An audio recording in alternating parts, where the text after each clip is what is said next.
Europe 1 Soir. 19h, 21h, Pierre de Villeneuve. Mes camarades de la deuxième heure, Vincent Roy, bonsoir. Bonsoir Pierre. Essayiste et journaliste, bonsoir Raphaël Steinville.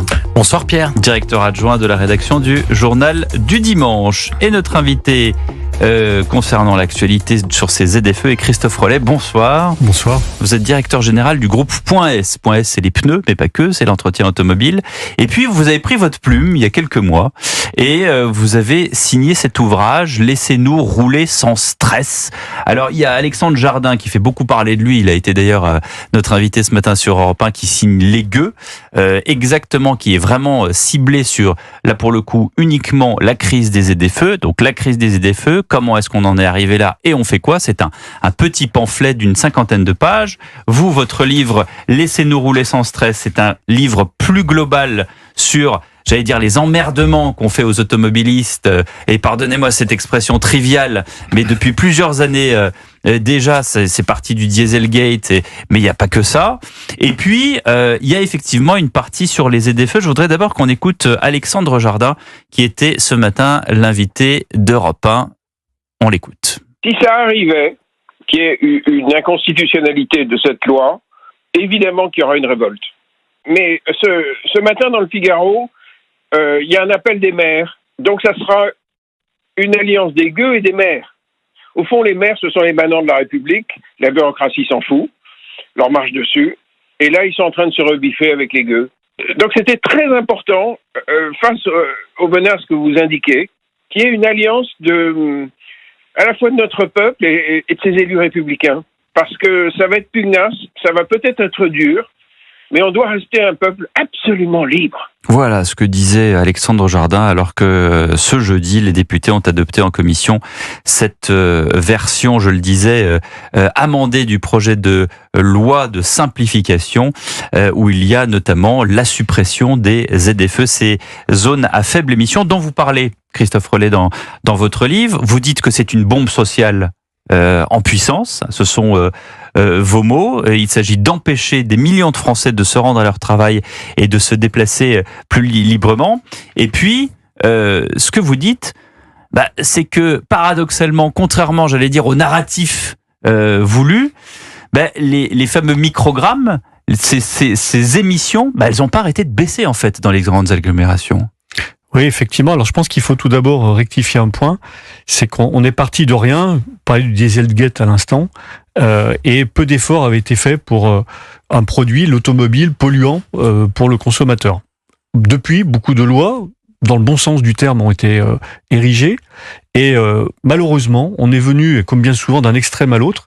Et la voiture a été stigmatisée, est devenue un irritant, un polluant, alors que beaucoup d'efforts ont été faits à la fois par les constructeurs, à la fois par des réseaux d'entretien, à la fois sur l'élimination, la récupération des déchets également, parce que une voiture peut polluer par les déchets qu'elle procure, sur le pneu, sur l'huile, sur le freinage par exemple également, sur la ferraille. Et beaucoup d'efforts ont été faits par toute la profession, des constructeurs et des réparateurs également. Jusqu'au centre VHU qui recycle votre voiture. Avant, on la mettait à la casse. On a tous en mémoire ce James Bond, je crois que c'est Goldfinger, où il y a une voiture qui arrive et puis elle se fait complètement écrabouiller, ça devient un cube, un peu comme une statue de César. Ouais. C'est fini ça. C'est fini, et d'autant que les anciennes casses qu'on avait pu connaître à une époque, qui étaient très polluantes, on voit encore l'image également de ces casses, sont devenues des recycleurs, des pièces de réemploi également, qui permettent à une économie circulaire de reprendre vie à un véhicule, C'est ça. plutôt que de le mettre à la casse, parce que la Plutôt que d'acheter durabilité... un rétroviseur neuf, vous achetez le rétroviseur de la même voiture qui est tout à fait en bon état. Absolument. Et c'est aussi cette réadaptation d'un marché qui doit concourir non pas à acheter que du neuf systématiquement et que de l'électrique, parce qu'il y a une notion de pouvoir d'achat sur laquelle on va revenir, je pense. Et ça, c'est la vraie problématique de l'environnement aujourd'hui. Mais Christophe Rollet, malgré le fait qu'aujourd'hui une Golf je fais pas de pub pour Volkswagen, mais mettons par exemple une voiture moyenne de 2025, la même de 1975, ça n'a plus rien à voir. On dit elle était plus légère. Ah oui, mais aujourd'hui on arrive quand même à protéger les passagers avec des sécurités passives, sécurité active, donc ça pèse évidemment sur une voiture, mais malgré tout, cette voiture qui peut-être consommait 10, 12 litres au 100, aujourd'hui elle en consomme 7. Et ça on oublie de le dire aussi. Absolument. Beaucoup d'efforts ont été faits par les constructeurs. Et malgré tout ça, on dit la voiture c'est pas bien, ça pollue, c'est épouvantable, ça coûte cher, et puis on veut plus de voiture parce que au bout d'un moment, c'est ça, hein, Vincent C'est ça Roy. l'idée. L'idée, c'est que si vous avez une voiture, si vous achetez une voiture, vous êtes un pollueur, vous devez être vertueux. C'est le mot de vertu qui vient mobilité douce, mobilité vertueuse. Vous devez vous déplacer à vélo. Sinon, vous êtes un salaud. Le problème, c'est que pour plus de 50% des Français, cette possibilité que de rouler de manière vertueuse en trottinette ou en vélo est impossible pour une grande partie d'entre eux.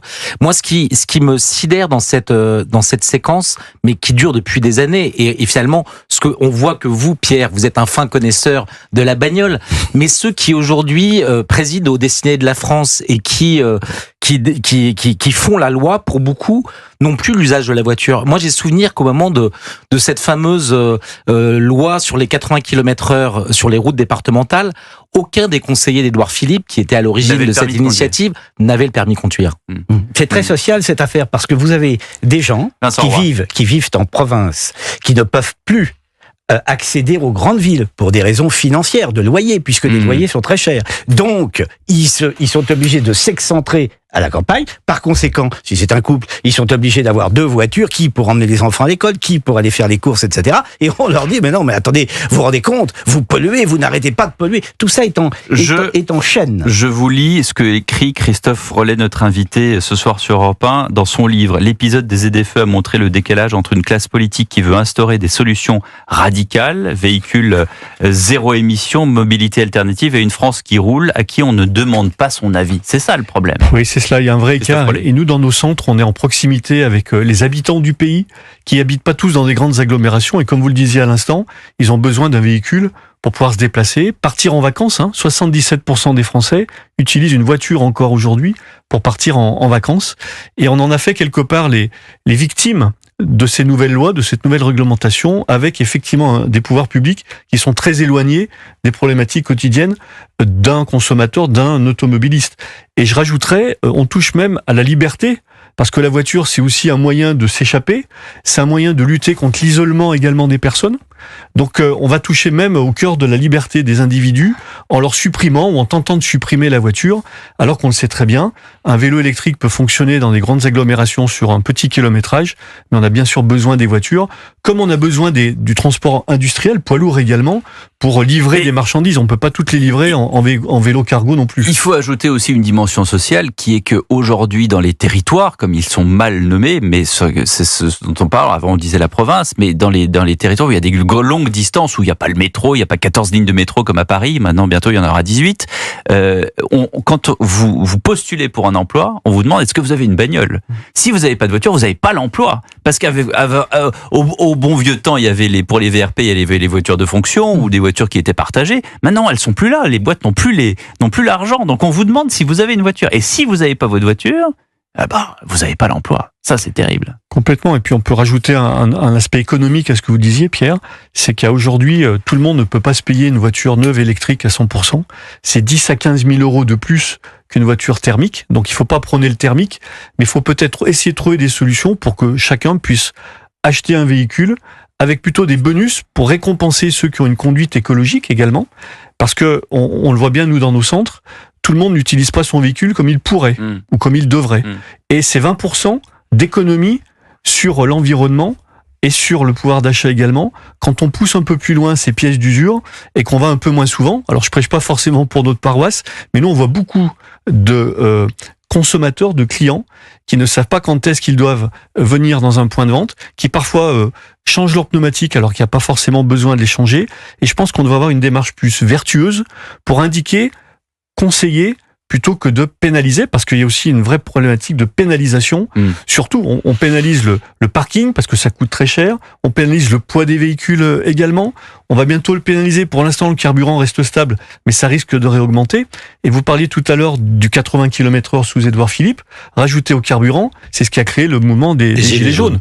Donc je vais pas dire que Monsieur Jardin qu'il faut se prémunir d'une révolution arrivante, mais on est quand même à l'orée d'une vraie problématique où la voiture doit rester proche de l'utilisateur, de l'automobiliste. C'est un moyen de véhiculer sa famille et d'aller au travail également. Oui, mais pour prolonger ce que vous dites, et pour citer Christophe Guilluy, qui dans l'Express, ce géographe toujours très pertinent, qui évoquait les ZFE, qui dit c'est la bourgeoisie progressiste qui se citadélise. C'est là où il y a un immense paradoxe. Ce sont les mêmes qui finalement sont sans frontiéristes s'agissant du monde, qui se protègent, se réfugient derrière de nouvelles frontières intérieures, créant de nouveaux péages. C'est cette gauche digicode finalement qui se protège, pour revenir à Alexandre Jardin que vous citiez, qui se protège des gueux. Est-ce qu'il n'y a pas ça? Est-ce que justement ce danger avec ces ZFE justement n'est pas d'accélérer ce risque de révolution? Oui, et puis ça crée un vrai écart dans la population. Il y a ceux qui ont les moyens de se payer un véhicule critère 1 ou 2, et puis il y a ceux malheureusement qui ne les ont pas et qui sont obligés de rester avec leur critère 3, voire 4. Donc ces derniers sauf les véhicules légers et les poids lourds. Alors il y a quelques exceptions. On parle souvent, mais vous vous rendez compte, l'artisan qui vient, etc. Non, les camionnettes, elles sont pas incluses dans le... Pour l'instant, mais on voit bien que la voie évolue. Sur le poids, par exemple, des véhicules, c'est 1,6 tonne à aujourd'hui, ça sera l'an prochain 1,5 tonne. Donc on va pas forcément vers un encouragement. C'est ce qu'on disait tout à l'heure avec Vincent, c'est-à-dire qu'au début, on vous dit, vous allez rouler en voiture hybride. Ensuite, on va vous dire, vous allez rouler en voiture hybride rechargeable. Ensuite, on vous a dit, on va rouler en voiture électrique. Même l'hybride rechargeable, maintenant, vous avez plus les avantages que vous avez, notamment dans Paris, pour payer le stationnement. Et à la fin, mais ce qu'on ne dit pas, c'est que le vrai but, c'est de plus rouler en voiture. Mais bien sûr. Tout. Madame Hidalgo vous dit ça tous les matins. Elle n'aime que... Elle a un tropisme... Et elle roule en quoi, elle a un tropisme en haut. Ouais. C'est dû à son nom. Elle n'aime que les travaux et les vélos. Oui, elle n'aime que ça. Oui, le vélo, c'est la grande libération. Elle roule en Zoé. Avec chauffeur. Pour partie, les Parisiens applaudissent, puisque finalement, cette politique leur est très favorable pour ceux qui vivent intramuros. Récemment, il y avait une votation pour savoir s'il fallait piétoniser un certain nombre de voies dans Paris. Oui. Et une fois de plus, ils y étaient très favorables. C'est ça, c'est qu'on a l'impression qu'on a une ville pour les touristes et ceux qui peuvent encore se loger dans Paris. Vous savez quoi, on va arrêter là, parce que sinon on va tous trop s'énerver. Christophe Rollet, juste une dernière chose, parce que vous êtes quand même le patron de Point S, c'est aussi toute la filière automobile qui en souffre de ça. Oui, alors les garages, les centres auto, les stations-service. On a voulu sortir des grandes agglomérations les stations-service. On est en train d'essayer de sortir les garages. C'est le métier. Il y a quand même des habitants des grandes agglomérations qui ont encore un véhicule et qui l'auront encore demain.